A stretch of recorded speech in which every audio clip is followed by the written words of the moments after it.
আলাইকুম। বেশ কয়েকদিন পর ফিরে এলাম। আজকে ডলস হাউস থেকে আরেকটা বড় প্রশ্ন পড়ব, ওই যে ড্রামাটিক আয়রনি যে প্রশ্নটা আছে ওইটা।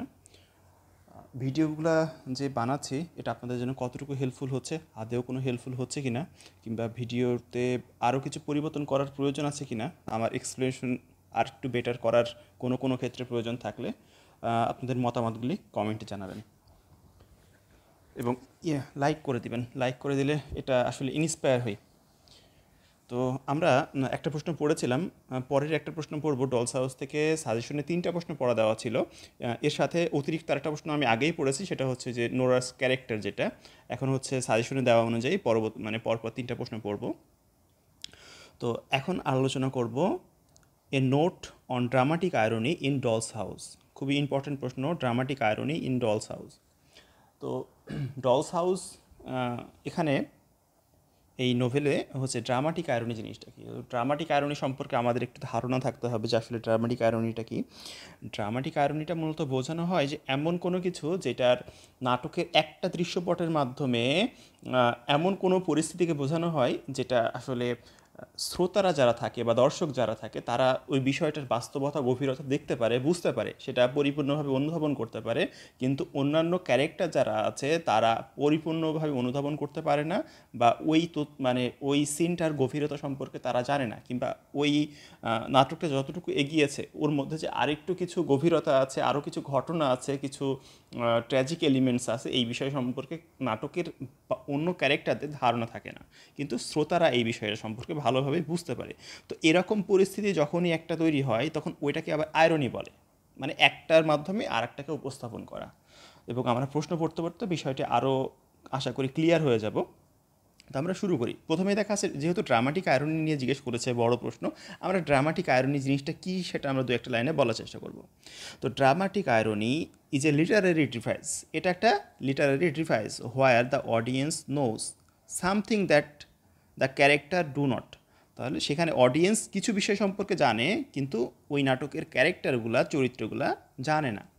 ইট create tension and deeper understanding of the story.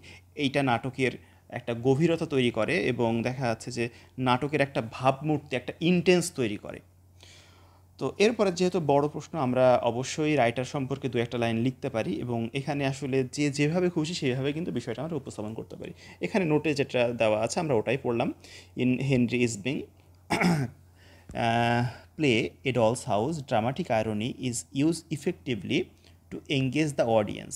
তাহলে ডলস হাউসের মধ্যে ড্রামাটিক আয়রনিটা খুব ইফেক্টিভলি ইউজ করা হয়েছে অডিয়েন্সকে এঙ্গেজ করার জন্য। Again it had been use to highlights the flaw within the society the character.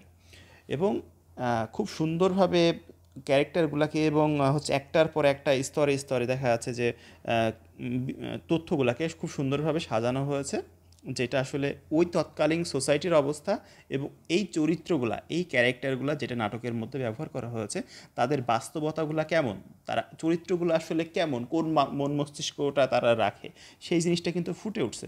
আমরা কিন্তু দেখতে পারি যে এটা কিন্তু একটা যে middle class, modern middle class টাইপের ফ্যামিলিতে যে ধরনের একটা মেন্টালিটি থাকে সেটা কিন্তু দেখানো হয়েছে এবং এইখানে কিন্তু বেশ কিছু বিষয়কে স্যাটায়ার করা আছে। আচ্ছা যাক, ও বিষয়টা পরে জানবো।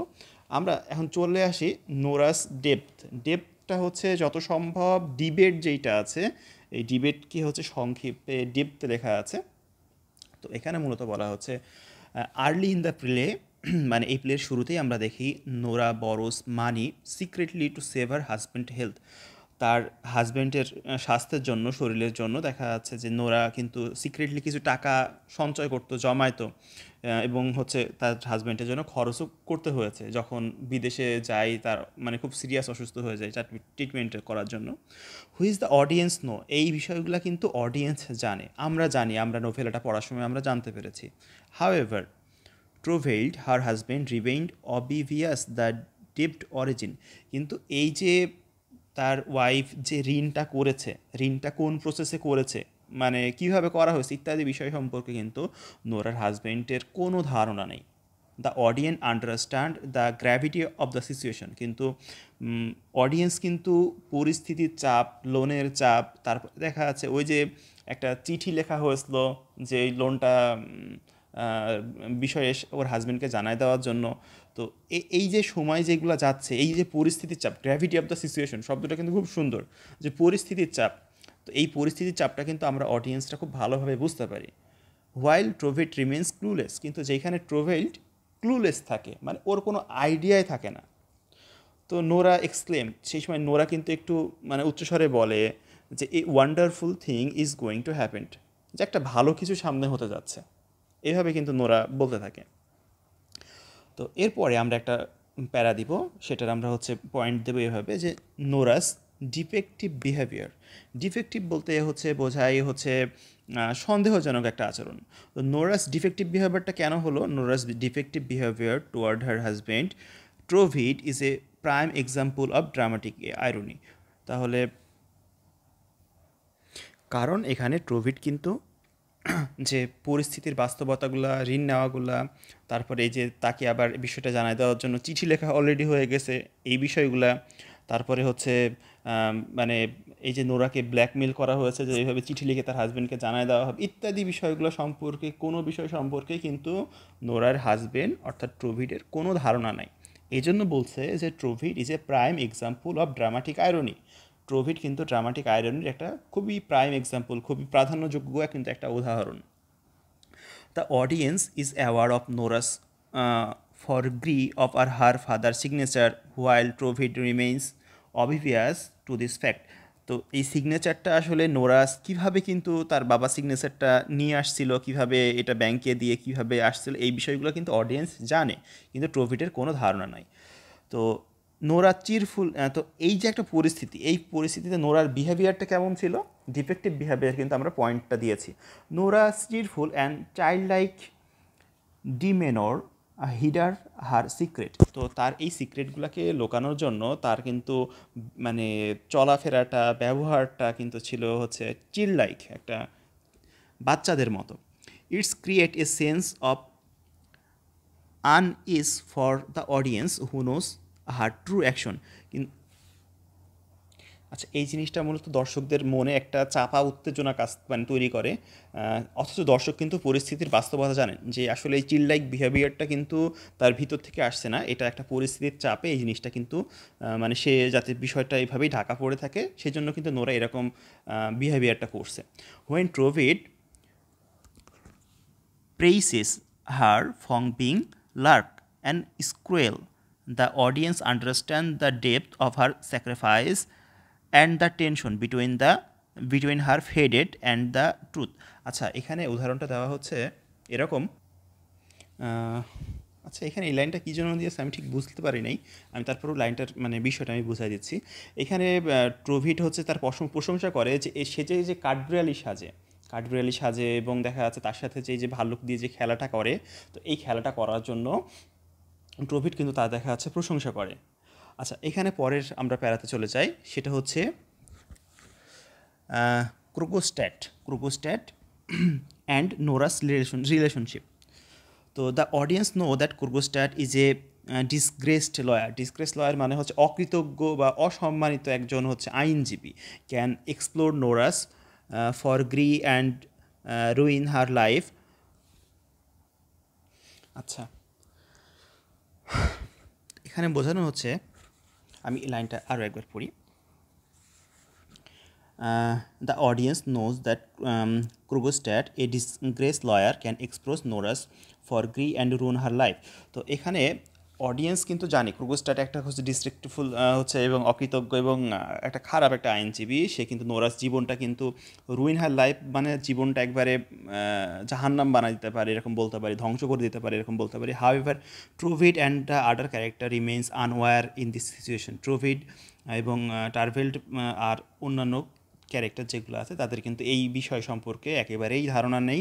When Krogstad interact the Trovid, the audience recognize the underlying threat.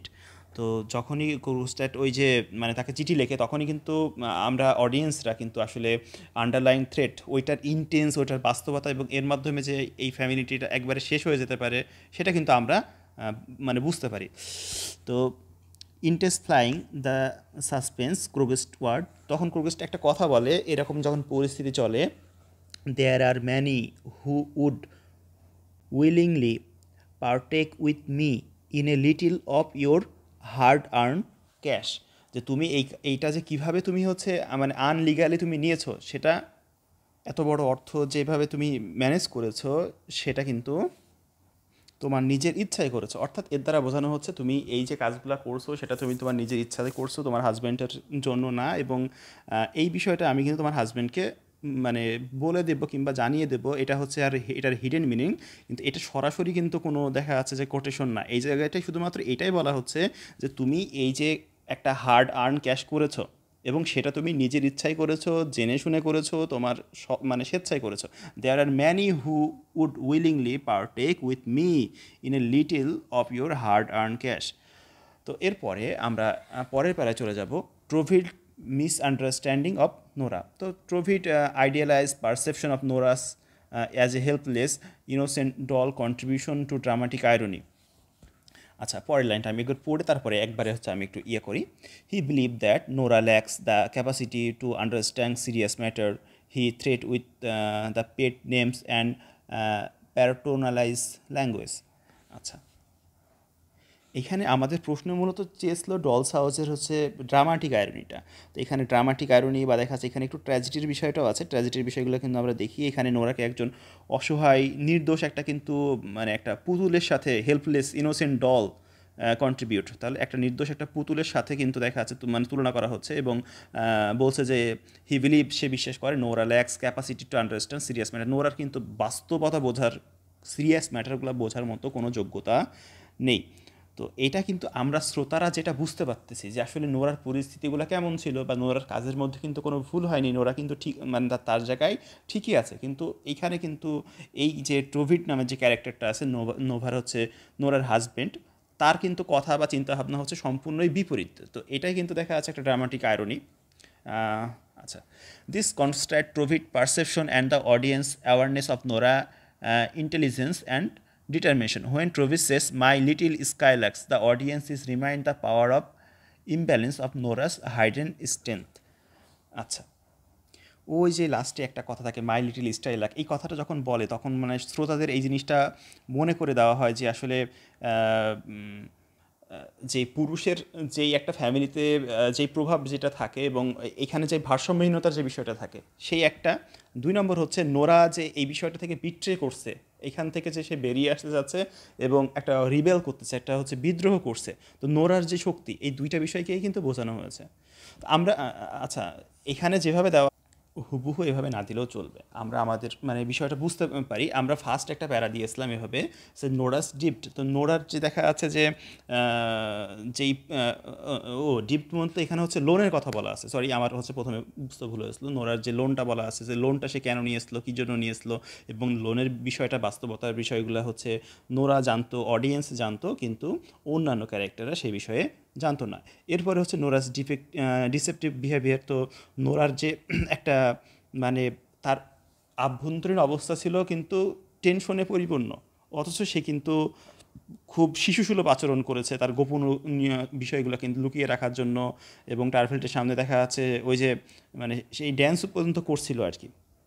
তো এরকম তার ডিফেক্টিভ বিহেভিয়ার থাকে, এইগুলা কিন্তু তার মনে আরও কিন্তু সন্দেহ তৈরি করে। সে কিন্তু বারবার চায় যে হচ্ছে ওই যে চিঠি একটা আসছে সেই চিঠিটাকে পড়ার জন্য, কিন্তু নোরা চাইছে যে না, সেটা যেন এখন না পড়ুক। এই জন্য দেখা যাচ্ছে আগে শিশুসুলভ ব্যবহার করে, তারপরে হচ্ছে ওই পার্টির মধ্যে নাচে।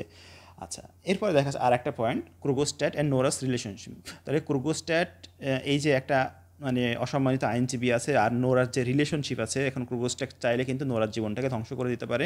কারণ হচ্ছে এখানে টরভেল্ড হচ্ছে এমনই একটা মিডিল ক্লাস এবং ফ্যামিলির থেকে বিলং করে, এবং তার মেন্টালিটিটাগুলো এরকম, যদি কোনোভাবে সে জানতে পারে যে নোরা অসৎ পন্থা অবলম্বন করে তার বাবার হচ্ছে স্বাক্ষর জাল করে ব্যাংক থেকে দেখা যাচ্ছে লোন নিয়েছে, তো এরকম বিষয় যদি জানতে পারে তাহলে দেখা যাচ্ছে যে তার পুরো সংসারটা একবারে দেখা যাচ্ছে নষ্ট হয়ে যাবে। তো এই জন্য এইখানে কিন্তু এই যে ক্রোগোস্ট্যাট সে কিন্তু খুব একটা ষড়যন্ত্রমূলক একটা চাল চেলেছিল, এবং নোরার এই যে খুব একটা দুশ্চিন্তা এবং ক্রিটিক্যাল মুহূর্তের মধ্যে দিয়ে সময়টা পার করছে এবং কুর্গোস্টাগের সাথে তার সম্পর্কটাও ছিল কিন্তু এরকম খুব ক্রিটিক্যাল। তো এই বিষয়গুলো কিন্তু দর্শক বুঝতে পারছে, কিন্তু ট্রোভেল্ড কিন্তু এটা সম্পূর্ণ বিপরীত।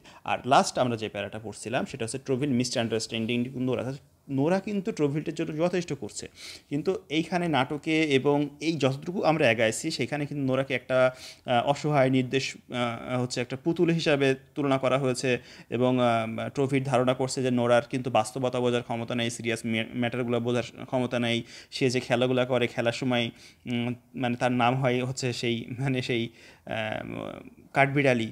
তো এটা দেখা যাচ্ছে তার এই যে মানে ছেলে মানুষই করা, বাস্তবতাকে না বোঝা, সিরিয়াসনেস না হওয়া, এই বিষয়গুলো দেখা যাচ্ছে ধারণা করে ট্রোভেল্ড। অথচ এর বাস্তবতা হচ্ছে দর্শক জানে যে আসলে মানে পরিস্থিতিটা কেমন ছিল। আশা করি বুঝতে পেরেছেন। এখন আমরা এর পরের প্যারাতে চলে যাচ্ছি। পরের প্যারা হচ্ছে